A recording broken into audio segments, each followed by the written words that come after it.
Most of us can point to a time or an event in our lives that forever changed us. Sometimes it happens later in life. For Gina Springhour, it happened just as she was starting hers. I ran my own tumbling business. I was doing well in college. Both college and tumbling were successful. My life was perfect. She was 21, a junior at Wayne State. She had her sights set on great things when a decision to get into a friend's car would change everything. Because I just had that gut feeling that something was wrong, something was going to happen. So we ended up jumping a curb and we hit a light pole, cut the light pole in half, and the car spins around and it jumps another curb and hits a cement-filled fence post.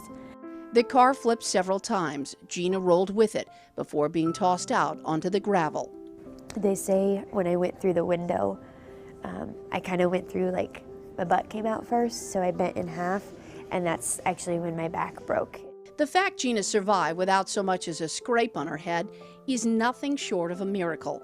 The injury she suffered from the waist down would prove to be her greatest challenge. I just went from a 21-year-old independent, successful student, business owner to a 21-year-old infant in seconds.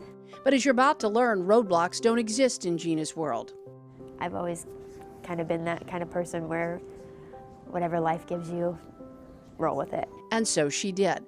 With the help of her team from CHI Health, the Manual Rehabilitation Center, Gina set out to rebuild her life, one painstaking step at a time. And I told my therapist, I need to get back to being able to teach tumbling. And they didn't even know what that was. They were like, what's tumbling? So I told them, and as soon as they found out, okay, this is what we need to do to get that goal. They were on my same page the whole time. They were never telling me this wasn't going to happen. They never let me lose hope. And she didn't. Gina spent 9 months in therapy before adjusting to her new normal. She finished college and went back to teaching tumbling. But there was still something missing, something she dared to dream about: love. I'll never forget what she told me.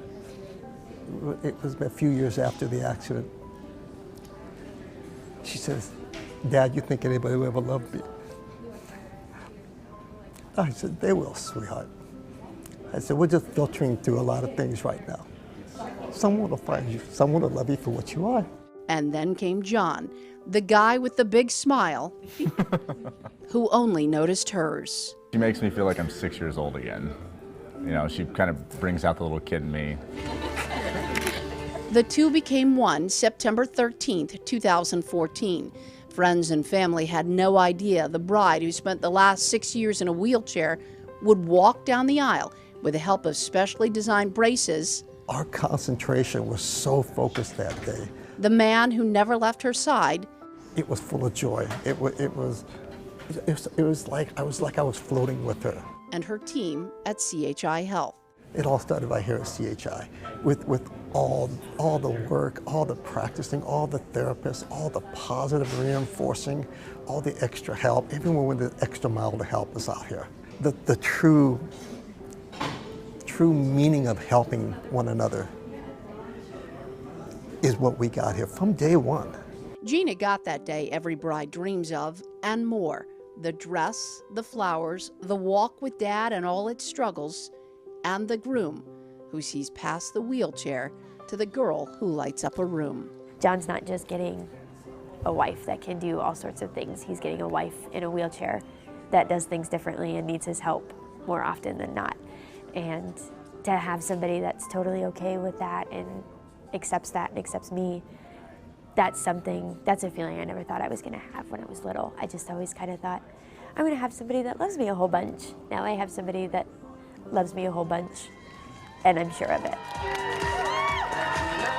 For CHI Health, I'm Mary Williams.